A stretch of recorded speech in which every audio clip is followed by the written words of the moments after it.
After a week away, the sight of my house should have been a comfort. Instead, my 9-year-old son's terrified plea not to go home, combined with a glimpse through my living room window, confirmed my worst nightmare.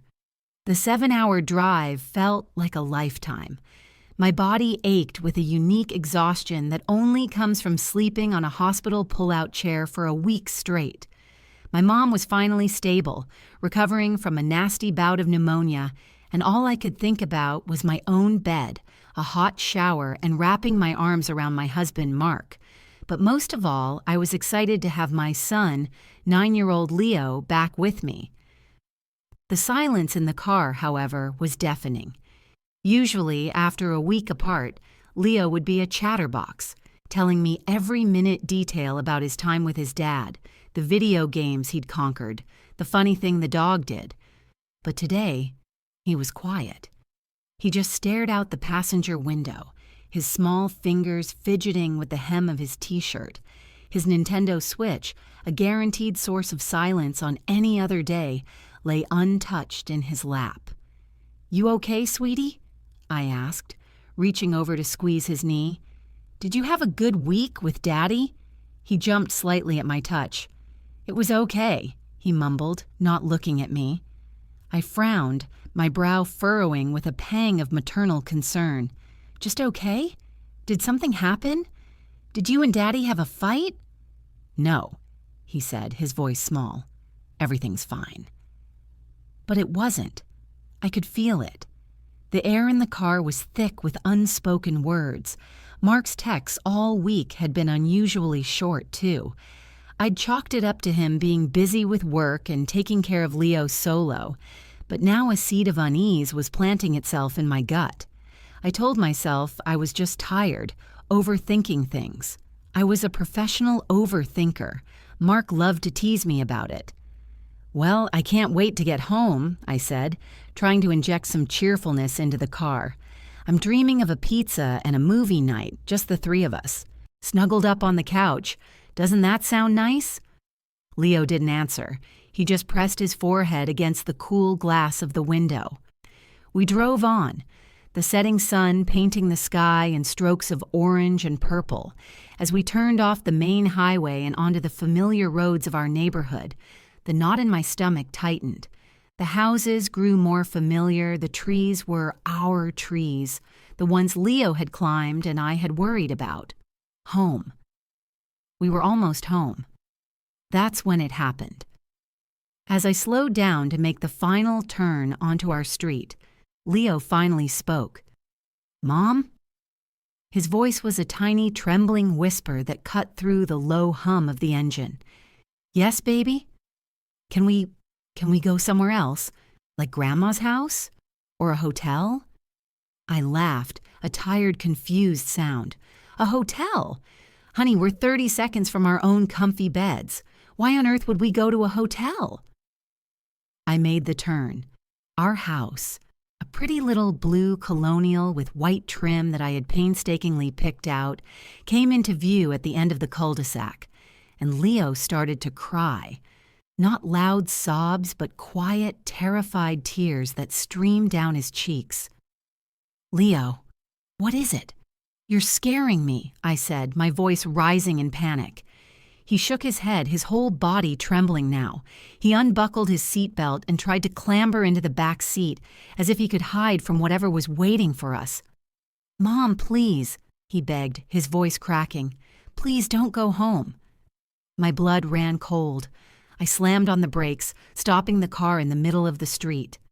"Leo, look at me. What did your father do?" He wouldn't answer, just buried his face in his hands. My heart was hammering against my ribs, a wild drumbeat of fear. I put the car in park, my hands shaking so badly I could barely grip the gear stick. Leaving a crying Leo in the car, I got out and walked toward my own house, my own front door. At first, everything looked normal. The lawn was mowed, the rose bushes I'd planted were in bloom. But then I saw it. Next to the garbage cans, set out for tomorrow's pickup, were 3 enormous black contractor bags, and sticking out of the top of one was the lacy sleeve of my wedding dress. My breath hitched. I tore at the bag, my nails scraping against the cheap plastic. Inside, piled on top of each other, were my things. My photo albums, the clay pot Leo made me in first grade, my collection of vintage teacups, my clothes, my books, my entire life, discarded like trash. A wave of nausea and disbelief washed over me. What was happening? Was this some kind of sick joke? I stumbled toward the front porch, fumbling in my purse for my keys. My mind was a frantic blur of confusion and rage. I was going to kill him. I was going to absolutely kill Mark. But as I got closer, I saw something else. The curtains in the living room window weren't my soft gray linen ones. They were a hideous floral pattern I'd never seen before. And through the sheer fabric, I saw a silhouette move, a woman's silhouette. She was watering a plant on my windowsill. My heart didn't just sink, it plummeted. Because standing there on my porch, next to a cheerful new welcome mat that I had never seen before, I realized with a gut-wrenching certainty that my key was not going to fit in that lock. My fingers, stiff with shock, fumbled with the key. I jammed it into the lock, twisting it with a frantic, desperate force. It wouldn't turn. The metallic click I expected never came, only a dull, final thud against the tumblers. It was like the house itself was rejecting me. My house, the one Mark and I had bought together, the one we'd painted and filled with laughter and leaky faucets and Leo's crayon drawings. Rage, hot and blinding, replaced the cold dread. I started banging on the door, my fist hammering against the solid oak. Mark, open this door right now. What the hell is going on? The floral curtains twitched again. A moment later, the door swung open, but it wasn't Mark standing there. It was the woman. She was younger than me, maybe late 20s, with blonde hair pulled into a messy bun. She was wearing one of Mark's old, faded concert t-shirts, a shirt I had bought him for his birthday 5 years ago. My stomach lurched. "Can I help you?" she asked, her voice laced with a gentle, pitying confusion, as if I were a lost delivery driver. "Can you help me?" I screeched, the sound clawing its way out of my throat. "You can start by getting out of my house and taking your hideous curtains with you. Where is my husband?" Her eyes widened. She took a half step back, placing a protective hand on the doorframe. I think you have the wrong house. My boyfriend, Mark, lives here. With me." "Your boyfriend?" The word was poison on my tongue. "He's my husband. We have a son. He's in the car right now, crying his eyes out because of whatever sick game you two are playing." I pointed a shaking finger toward my car, where Leo's small form was still visible, his face pressed against the glass. The woman's gaze followed my finger, and for a fleeting second, a flicker of doubt crossed her face, but it was quickly replaced by a practiced resolve. "Look," she started, her voice firming up. "Mark told me his ex-wife might be unstable. He said you might show up. I think you need to leave before I call the police." Ex-wife? Unstable? The words spun around me, nonsensical and dizzying. We weren't divorced. We hadn't even fought. The last text he'd sent me just this morning was, "Drive safe. Can't wait to see you." It was all I could do not to lunge at her. Just then, a familiar engine noise filled the air. Mark's black SUV pulled into the driveway, its headlights washing over the three of us in a harsh, interrogating glare. He got out of the car, and the look on his face was not one of guilt or surprise. It was annoyance. He looked at me, at the trash bags, at the woman in the doorway, and sighed, like I was a mess he was tired of cleaning up. "Sarah," he said, his voice deceptively calm, "what are you doing here? You're making a scene." "What am I doing here?" I shrieked, taking a step towards him. "What did you do, Mark? Who is this woman? Why are all my things in the trash?" He didn't even flinch. He walked past me, put a comforting arm around the blonde woman's shoulders, and looked at me with an expression of deep, sorrowful disappointment. It was an expression I'd seen him use on Leo when he'd broken a lamp. "Honey, we talked about this," he said, his voice so reasonable it made my skin crawl. "Remember? On the phone Tuesday night? You said you were done. You said you were staying with your mom, that you couldn't do this anymore. You told me to move on, that it was for the best." I stared at him, my mouth hanging open. Tuesday night? Tuesday night I had been holding my own mother's hand while she struggled to breathe, whispering to Mark on the phone for 5 minutes about her oxygen levels before falling into an exhausted sleep. We had never had that conversation. It was a complete and utter fabrication. He was lying. He was lying so calmly, so completely that for a terrifying split second, I questioned my own memory. "No," I whispered, shaking my head. "No, that never happened. Mark, you're lying. Why are you doing this?" "Sarah, stop," he said, his voice hardening. "You're upsetting Amber and you're scaring your son." He gestured to the car. "I was just trying to respect your wishes. I even have the text where you told me to sell the house and wire you the money. You're scaring me, Sarah. This isn't like you." The text? There was no text. This was a nightmare. This was a level of gaslighting so profound it felt like the ground was tilting beneath my feet. He had a new life, a new woman, a new welcome mat, and he had an answer for everything. He had rewritten our entire reality in the 7 days I was gone. "I'm calling the police," Amber said, pulling a phone from the pocket of her shorts. "Good," I spat, my voice dripping with venom. "Call them. Let them sort this out. Let them see my name on the deed to this house." But as the words left my mouth, a new, colder fear settled in my bones. Mark wasn't stupid. He was cruel, apparently a sociopath, but not stupid. If he had gone to this much trouble, he had covered his tracks. He wouldn't have done all this without a plan. And as I stood there, shaking with a rage so deep it felt like it could split me in two, I saw the flashing blue and red lights before I even heard the siren. He must have called them the second he pulled up. He was always one step ahead.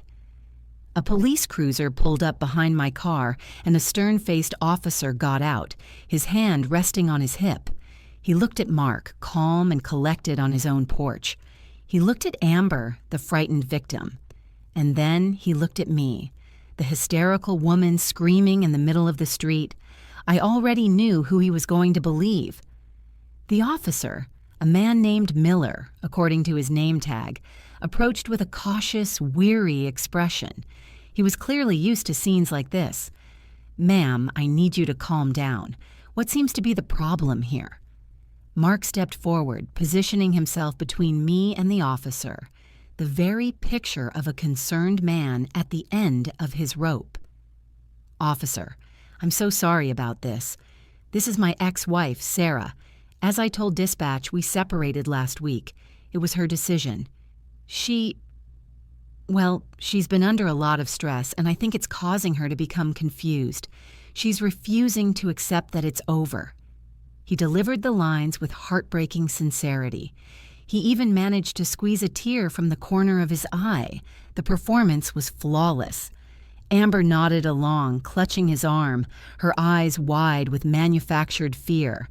"That is a lie," I screamed, my voice raw. "Officer, my name is on the deed to this house. My son is in that car. I've been gone for 1 week taking care of my dying mother, and he has moved another woman in and thrown my life in the trash."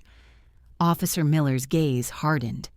"Ma'am, right now you are trespassing and causing a public disturbance. Mr. Henderson has shown me a text chain and a notarized document stating you relinquished your claim to the property in exchange for a cash settlement, which he has wired to your account." My blood turned to ice. A notarized document? A wire transfer? He had been busy. He had planned this down to the last detail. He hadn't just moved on. He had tried to erase me, legally and financially.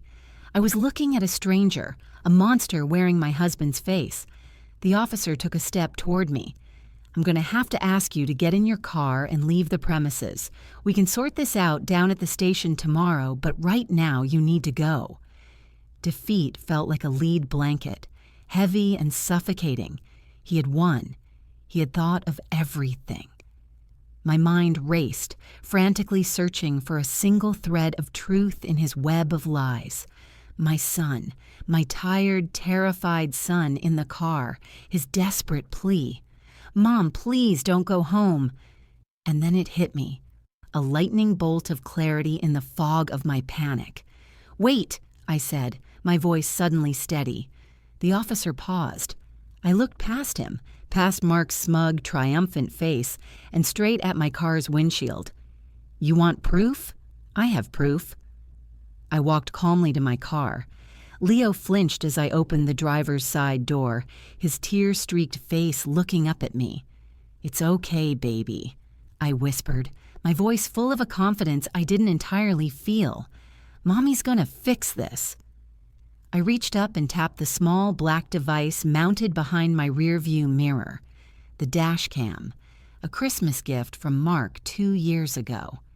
"So you're always safe," he'd said. The irony was so thick I could choke on it.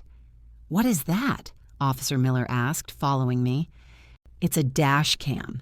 It records audio inside the car," I said, looking Mark dead in the eye. For the first time, I saw a flicker of panic in his calm facade. It was the one thing he hadn't controlled, the one part of my life he hadn't thought to tamper with. "It's been recording my entire drive home, including the last 10 minutes. Officer, would you like to hear what a woman who supposedly ended her marriage on Tuesday sounds like?" I pressed the playback button on the small screen. The tinny sound of my own voice filled the quiet street. "I'm dreaming of a pizza and a movie night, just the 3 of us, snuggled up on the couch. Doesn't that sound nice?" There was a long silence. Then Leo's tiny, trembling voice. "Mom, can we go somewhere else? Like Grandma's house? Or a hotel?" My own recorded voice, full of tired, loving confusion, echoed in the evening air. "Honey, we're 30 seconds from our own comfy beds. Why on earth would we go to a hotel?" And then, the clincher, Leo's heartbreaking, cracked sob. "Mom, please, please don't go home." Officer Miller's entire posture changed. He looked from the dash cam to Leo, cowering in the car, and then to Mark. The mask was gone. Mark's face was pale, his eyes wide with the frantic look of a cornered animal. Amber stared at him, her mouth agape, the realization of his deception dawning on her face like a sickening sunrise. "Mr. Henderson," the officer said, his voice now dangerously low and stripped of all sympathy, "I think you have a lot of explaining to do. Forgery of a legal document is a felony. So is wire fraud." It was over. Just like that. The whole elaborate lie crumbled to dust under the weight of a 9-year-old's terror and a mother's love, all captured on a tiny memory card. I didn't wait to see them lead Mark away. I simply got Leo out of the car, held him tight against my chest, and walked past the woman who was still standing, stunned, in my doorway. I walked into my house, my home, the air thick with the scent of a stranger's perfume. The first thing I did was march to the living room and tear down those hideous floral curtains, letting the last of the evening light stream in. Leo never let go of my hand. We had a long road ahead of us, but we were home, and we were safe.